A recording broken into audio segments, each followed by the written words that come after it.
Greetings, comrades. This is Andre Aguides Desjardins with another Guilds of Ravnica Crack a Pack. Let's see if we can get something a little less medium.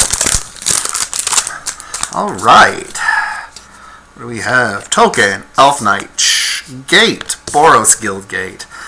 Again, on the gates, even the Boros Guild Gate, I think you should take the gates higher than just an average common. Not a premium, not a premium card, but an average card. It just makes your mana base a lot better. Alright. Next up is Sworn Companions. It's a 3-mana sorcery. Create 2/1/1 white soldier creature tokens with lifelink. I think this is a higher pick for Selesnya. Some Boros decks do run it. I don't know if it's necessarily right.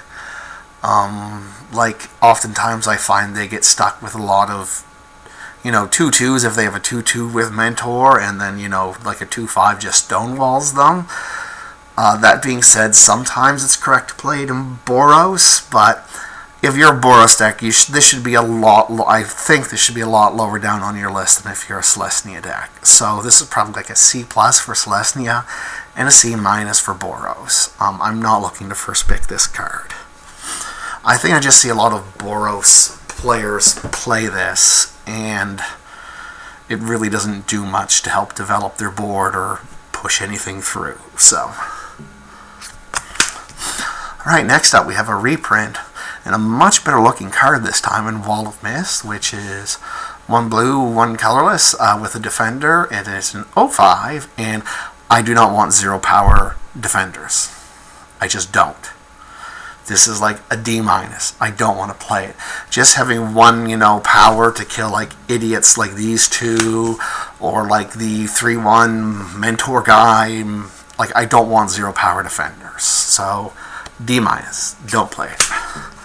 Next up is a Wojak Bodyguard. He is 1 red, 2 colors for a 3/3 human soldier with Mentor, and he can't attack or block alone, which is not that big a problem in Boros. Now, this is a common I would take over Boros Guild Gate, because I think it is the probably second best 3-drop creature in Boros, and very playable in Izzet too. You get to put a +1/+1 counter on a flyer. Often it's hard to deal with. When you maximize altitude with this guy, it feels really good. So he's probably C+. I don't think he's in the B- range, but he's what I'm first picking out of this pack so far. Grows great in both the guild decks he goes in. Next up is Dowser of Lights. It is 1 black, 4 colorless for a 4/5. This is C. It's a perfectly playable card. It's not great, but it blocks really well, and it does kill other players. It's a fine 5-drop. 5-drops are interchangeable, and this is a perfectly acceptable 5-drop. So C. Next up is Karul Foragers. It's 1 green, 4 colorless for a 4/4, and it has Undergrowth. When it enters the battlefield, you gain 1 life for each creature card in your graveyard. Undergrowth is not a very powerful mechanic in this set. There's really no enablers. You have to block with your guys to do anything. With that, I think this is the best Undergrowth common you are going to find, because usually Undergrowth, you're with the Golgari decks, you often get a bunch of creatures in the graveyard, and even the Selesnya decks, you often get creatures in the graveyard because you have to block. You're lower on life, so this comes and it does its thing. That being said, it's like a C. It's pretty interchangeable with Dowser of Light. Maybe a bit better, but I don't think by a grade much. But of all the Undergrowth commons, this is the one that I've, actually seen do something worthwhile. Next up is Piston Fisted Cyclops. It is 2 hybrid red, blue, and a colorless for a 4/3. It has Defender, and as long as you've cast an instant or sorcery spell this turn, it can attack as though it didn't have Defender. This is like a B- in the Izzet decks, and it's a C in the Boros decks, and probably a C in the Dimir decks. You can play them in the other decks, but just, you have so many jumpstart cards to allow this to attack again. If you're in the Izzet deck, either the Control or the Tempo deck, You should look to pick this very highly. And the other decks, it's a playable. I think people take them a lot higher than they should because of the stats, and they often have a few sorceries kicking around. But, if you're playing like this and this in your Boros deck, I don't think you have the best Boros deck possible. So, yeah, I think it's a B- in both Izzet decks, and then a C in the other decks that it shares its color with. Speaking of hybrid mana, it's the Pitiless Gorgon. It is 2 hybrid black-green and 1 colorless for a 2/2 death touch. Perfectly serviceable creature. C, it's often going to, just trade for whatever it blocks, which it's fine. It's sometimes what the deck needs. My one caution about this is a lot of Boros cards has first strike, so it can underperform against Boros. I shouldn't say a lot of Boros cards, but there are enough Boros cards where I've had this dead just do stone nothing against Boros, and something like this is the reason why I think Celestia is actually the worst guild, just because they often have big guys, and then, you put this out, and you're like, come at me, big guy, like, I don't care. So, C and Golgari, Dimir, and you really don't want to play it in Celestia. It's definitely loses a lot of value in Celestia. Like, it doesn't help Convoke. It doesn't do much for Celestia. Celestia already has a lot of, guys, and probably doesn't want to get to the late game like this. But C, you don't need to take this. Alright, next up is Hammer Dropper. It is 1 white, 1 red, and 2 colorless for a 5/2 with Mentor, Giant Soldier. You don't want too many of these in your Boros deck, but they have to block this guy. They're not letting this guy mentor over and over and over again, and he will indeed mentor everything. I would start by taking the Wojak Bodyguard over it in the pack. And even if I'm in Boros, I would take the first Wojak Bodyguard over the Hammer Dropper. The one time the Hammer Dropper really shines is when your opponent's playing defenders with no power. Or against a Dimir deck that just has, the Whisper and Dimir and Foreman and nothing with 2 power to actually block this guy. But he often just is 4 mana, put a counter on something, and then trades down on mana, which isn't the worst, but for first pick, I'm taking the Wojak Bodyguard, and in the Boros deck, I'm taking the first Wojak Bodyguard over it. It's on the curve is much more important. The second, it would depend what else I have and what else there is for 4 drops. So in the Boros deck, which is the only place you're realistically going to be playing this deck, it's probably C-. I actually rather the 4/2 for 5 with haste more than this guy, because this guy is just like, I'm coming. Play a 2/2, I'm a-coming. He would go up to a C+ in a Boros deck where you have lots of combat tricks like Sure Strike and the 1 white mana +2/+2. He would go up in that deck. Alright. Artful Takedown is 1 blue, 1 black, 2 colorless for an instant. Choose one or both.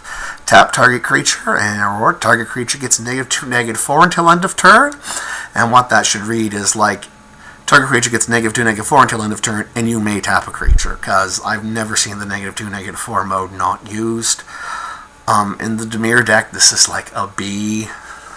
It is just -2, -4 kills almost everything. And then the tap creature can become relevant.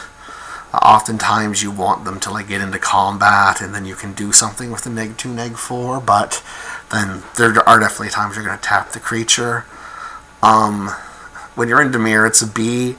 I would bring it down to B- for first pick, so I'm going to compare it to the Wojak Bodyguard first pick.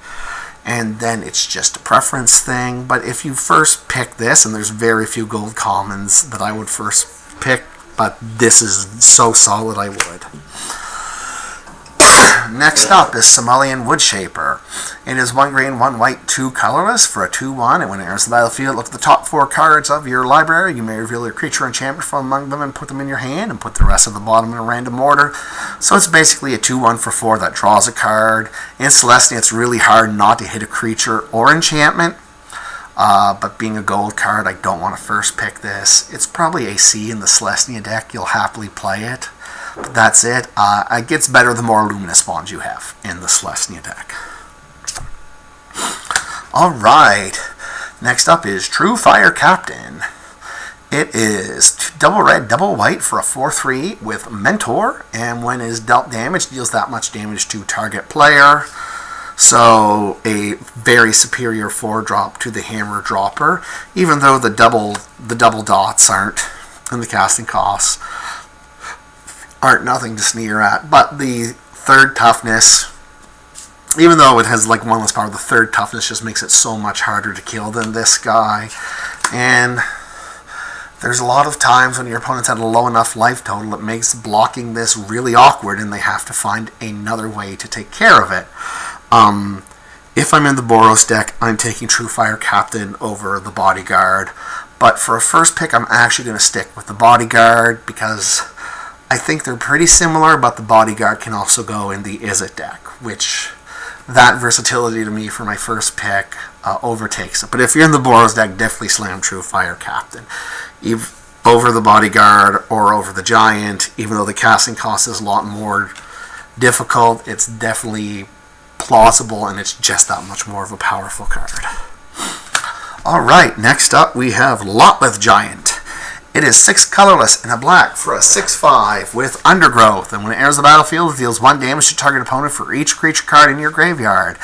The Undergrowth ability has rarely been relevant for me, so it's, do I want a 6/5 for 7? And the answer in draft is usually no. In Sealed, it's more playable.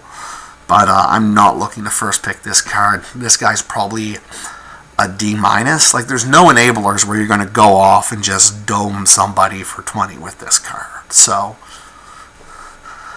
that's what I have to say about him. D-. Not looking to first pick him.